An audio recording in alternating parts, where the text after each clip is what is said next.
What's the story, Morning Glory? What's the word, Hummingbird? Thank you so much for clicking on my channel and for joining me for this review of The Real Housewives of Beverly Hills, Season 12, Episode 3.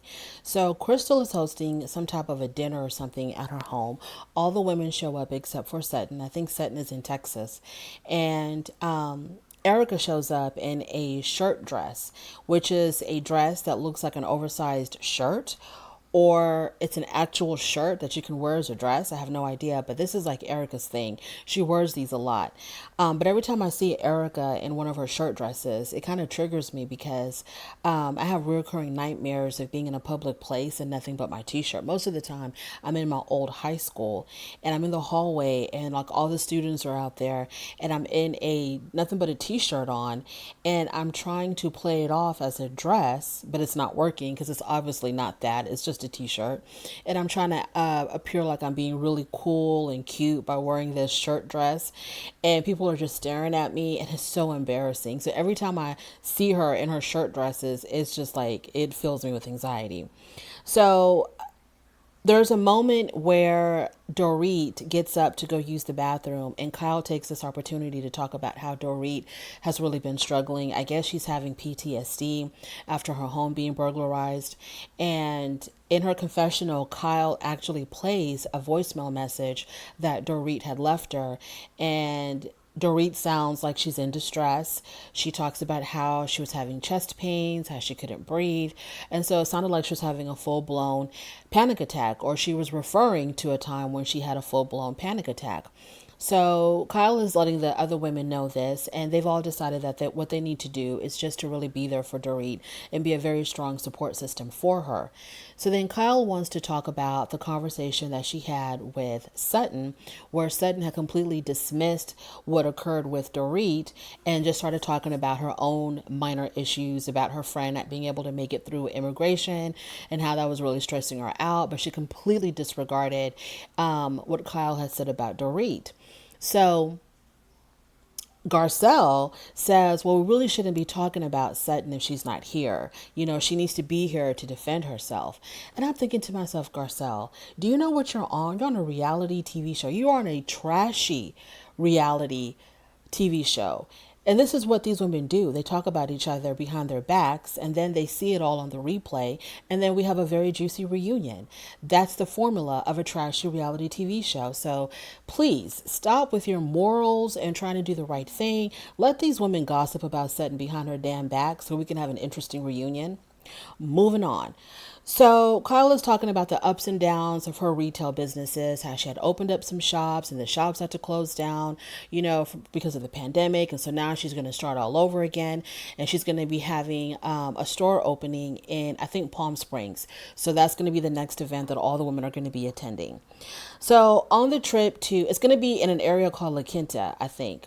So on the trip to La Quinta, Crystal and Diana are riding there together, and they're passing through some outlet malls or some outlet shops, and Crystal asks Diana if she had ever been into any of the Palm Spring outlet shops. And of course, Diana acts like she has no idea what Crystal is talking about because, she's that rich where she doesn't go and shop in regular stores. She has things sent to her. So, just another scene. We're going to constantly be seeing these scenes of how rich Diana is, how wealthy she is, and we're going to constantly be seeing scenes of how poor Erica has now become. So in La Quinta, some people stay at the La Quinta Resort, and some of the women stay with Kyle. I guess she has a home out there in Palm Springs. And Crystal has a conversation with Sutton about Sutton's insensitivity.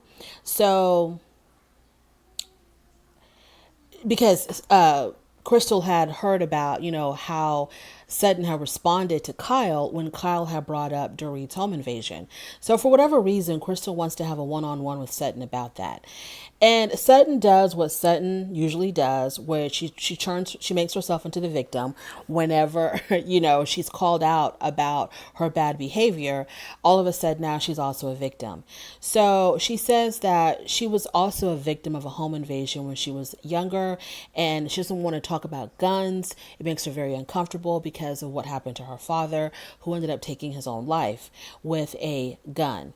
So I hate the fact that she uses something so sensitive as her father's death to make herself into a victim so that people won't chastise her for her bad behavior.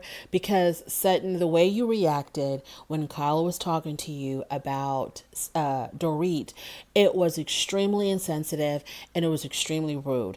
And you need to just own up to it. And if you can't see that, Sutton, if you don't realize how ugly you came across, then I don't know. You're a lost cause. You're hopeless. This is absolute. It's going to be hopeless with you because I don't understand how someone, even if you, I don't know if she acted like that because she didn't believe the whole home invasion story, or I don't know why she acted like that. But even if she didn't believe it, even if she thought that Dorit had concocted this plan for insurance money or completely lied about it or whatever the situation was, the proper etiquette to do is to show sympathy. And then later on, when you do your own investigations, when you are able to put two and two together on your own, then you can come out and be like, you know what, I think this is just a bunch of hogwash. But until you can prove that, you just have to play the role and just be sympathetic about someone having their home burglarized. So now it's the opening of Kyle's store. All the women are there, including Teddy Mellencamp, who I absolutely cannot stand. Teddy Mellencamp, to me, I mean, the seasons that she was on, the 1 or 2 seasons or the 1.5 seasons or whatever it was torturous for me to watch this woman. This woman has absolutely no personality, no spine. I don't know why they decided to pick her to be on a reality TV show. She folds so quickly. She's always hiding behind someone else. She never takes any kind of account. She gets on my damn nerves. I cannot stand Teddy Mellencamp. And once again, they have to shove her down our throats by having her there at Kyle's whatever store opening. And I understand that, in real life, she's actually friends with Kyle. Whatever, I don't care. The camera didn't have to show her. So this is Diana's very first store opening. I don't know why they made a point to mention that because, I mean, I'm pretty sure wealthy people own stores. And, I don't know why they made it a big deal to mention this is Diana's very first store opening. So Kyle makes her little speech, and then Sutton and Dorit, they greet each other. And Sutton pulls Dorit to the side and she apologizes to Dorit. And I think Garcelle and Kyle were there when Sutton was apologizing to Dorit. So she says that Sutton says that she was very triggered. And when she's triggered by something very tragic happening, it makes her say very awkward things. Sutton, you're an old woman. Okay, Sutton, you're old enough to know how to act. So if you feel if tragic events make you turn into, I'm going to try to keep it real cute. If tragic events turn you into a very rude, obnoxious person, then please seek therapy for that because it's completely inappropriate. And you're lucky enough that these women are willing to take the time to listen to you and let you have your say. But you can be in a situation where you react like that, extremely inappropriate to somebody else's very tragic news, and then you're going to get cussed out. So if tragic events makes you say awkward, rude things to people, please seek therapy because that's not normal. That is not normal and it's not okay. You should know how to behave, Sutton. So Sutton shows more emotion in her confessional because in her confessional, she recounts whatever happened. In her confessional, she has a lot more emotion than she does when she was talking to Dorit face to face. Erica talked about, once again, how poor she is because she's having a conversation with Diana about these Cartier rings, and she wants Diana to buy her a ring or something. So, Erica talks about how she can't afford these rings or whatever. So once again, Erica likes to point out how poor she's become since leaving her husband. So Sutton and Kyle, they end up, no, Sutton and Dorit, I think, Sutton and Kyle, they hug it out. And while they were hugging, Sutton made it, she was doing this pretend stabbing in the back motion. And Kyle was like, what are you doing back there? And Sutton tells her, oh, I was just stabbing you in the back. And then Sutton turns around and says, but you got to pull out the knife that you put in my back first. And then you can tell Kyle really didn't like that. And Kyle was like, I don't do anything behind anybody's back. I'll do it directly to your face. Really, Kyle? You're like the biggest talking behind someone's back kind of person I've ever seen. But you claim that you like to confront people face to face. Okay, girl, whatever. So so now it seems like, there's still that tension between Sutton and Kyle. And Kyle says, okay, so fine, we talked about that. So now everybody's back at Kyle's Palm Spring home. Diana and Kyle, they talk astrology. They have a really quick conversation about astrology. And Diana insists that she's a Leo when she's actually a Virgo. And she wasn't going to hear anything different because Kyle was trying to politely let her know, well, if your birthday falls on such and such date, then you're actually a Virgo. You're not a Leo. And Diana was like, no, I've had many, many, many, many astrologers, a plethora of astrologists tell me that I'm a Leo. And I don't know why she was like, and we know that's not true. We know that she herself has seen it completely wrong. No one told her that she's a Leo, but maybe she's convinced herself that she's a Leo because there's a lot of Leo qualities that she liked or that she thinks that she exhibits. So she's going to call herself a Leo. But it's like, okay, either you are or you aren't. Okay, the astrology charts are very clear. And so I don't think there's any way that she could possibly be a Leo. But it was really funny how she wasn't willing to listen to what Kyle had to say about facts, if you can believe that anything about astrology is factual. So then they all are watching a video of Diana's daughter. She shows them a video on her phone of her baby girl. And Diana says that she's got 6 embryos, 3 girls and 3 boys, and she wants to use them all. I was like, wow. Well, honey, you've got what it takes. You've got the money. You've got the help. Go for it. There's no reason why you wouldn't. So as they're eating, Garcelle decides she's going to take this moment to turn real messy. Now she understands how a reality TV show works because she says, now that we're all here, let's talk about Sutton. Let's talk about Sutton because Sutton is here now. So let's get into it, which I felt like Garcelle, I know you're trying to be messy and I really do appreciate that. But it was kind of like she's already apologized. They've talked it out. They've hugged it out. Like, why would we bring this up again? But they all agreed to bring it up again. So Kyle was talking about how there was no way, that there's no way that you cannot be empathetic. And Sutton says about how she, when her own father died, she didn't want to be around people. And so she didn't want to impose herself on Dorit. I guess this is the justification of why she didn't go see Dorit. So she says, when my father died, I didn't want a whole bunch of people around me. So I didn't want to impose myself on Dorit and, have to turn her into being a host while she's going through this, really traumatic time in her life. I'm thinking that's what she was saying. I really wasn't paying attention. So Sutton thought that she was sparing Dorit by not showing up at her house. Now, Diana says, and I thought this was hilarious, Diana says that Sutton is clumsy with her words and behavior and she comes off weird and wrong. And Erica was like, hell yeah. And I was like, hell yeah, because I totally agreed with Diana. I don't...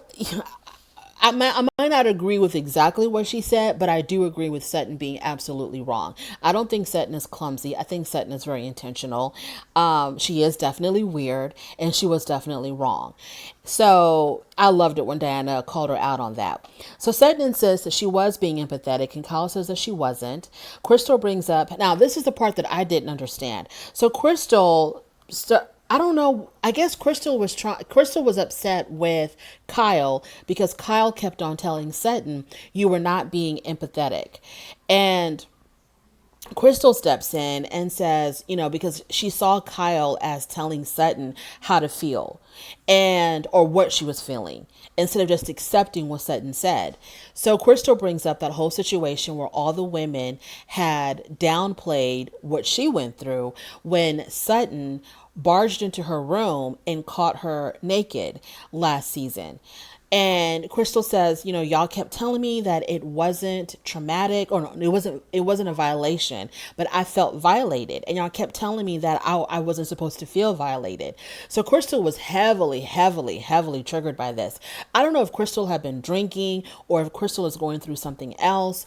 Her reaction was a little bit over the top because you're bringing in your own issues from last year that you haven't resolved, and obviously you weren't trying to have resolved until now, when really now it's really about, now we have, Dorit. We're trying to be concerned with Dorit now.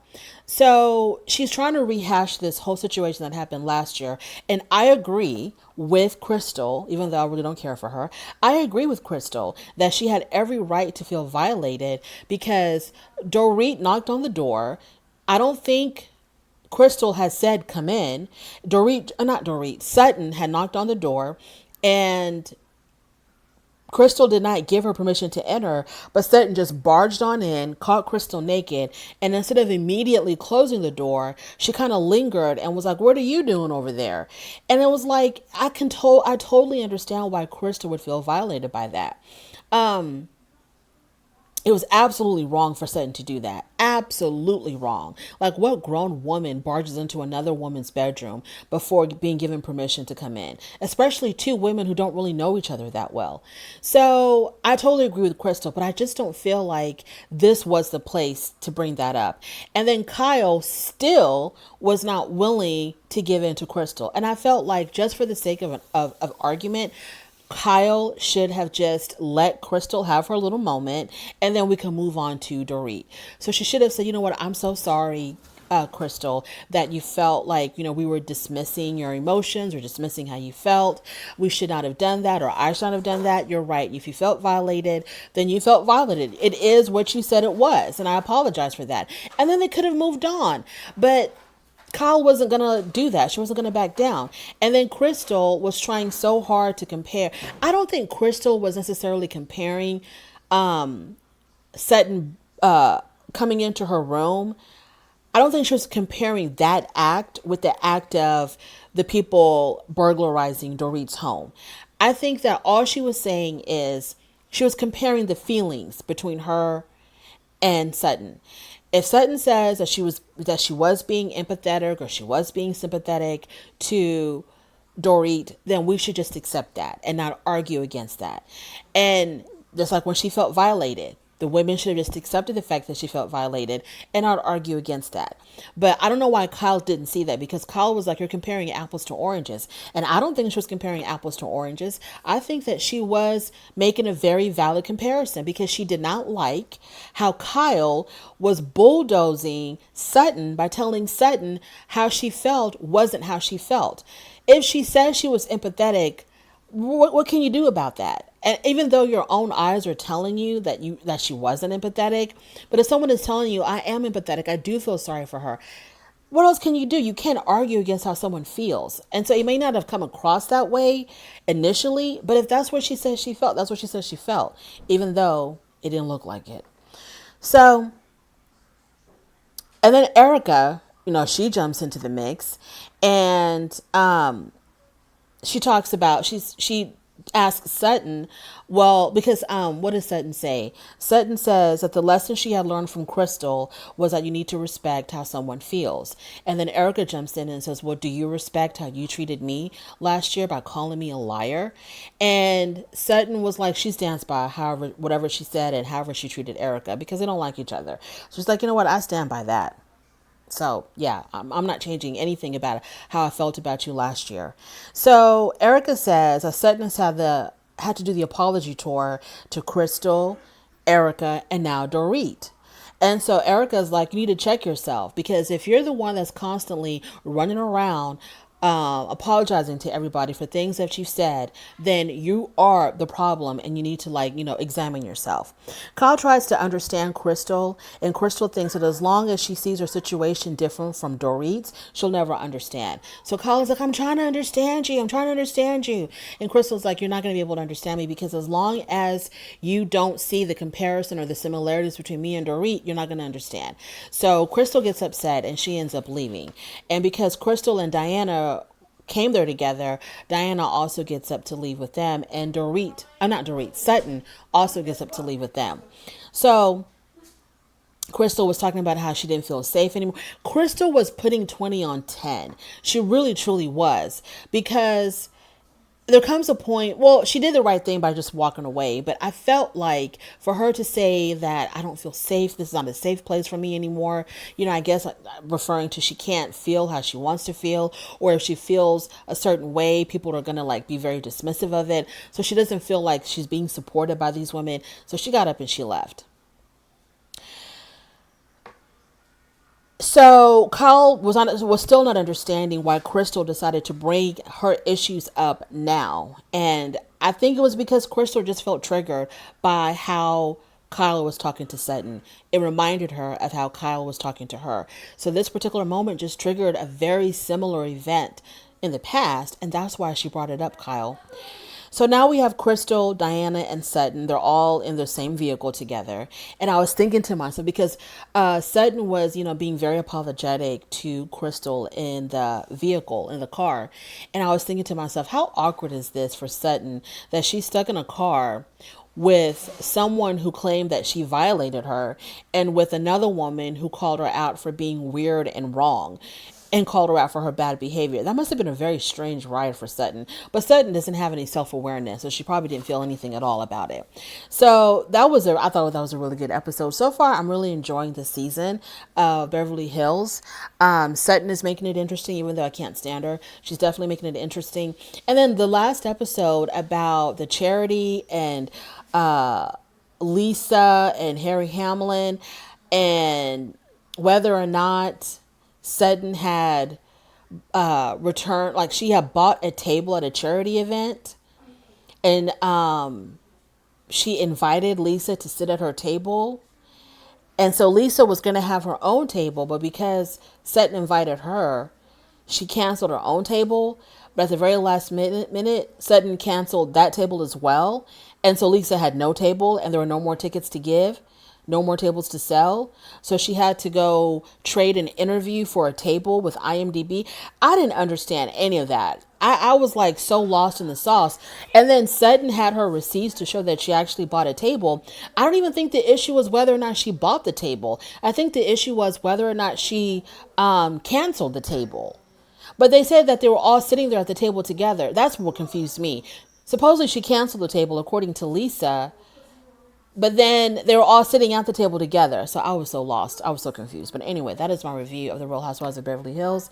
If you made it this far, thank you so much. I really do appreciate it. On your way out, please don't forget to rate the video. If you like this content, subscribe. If you don't worry about it. And I will definitely talk to you later. Bye.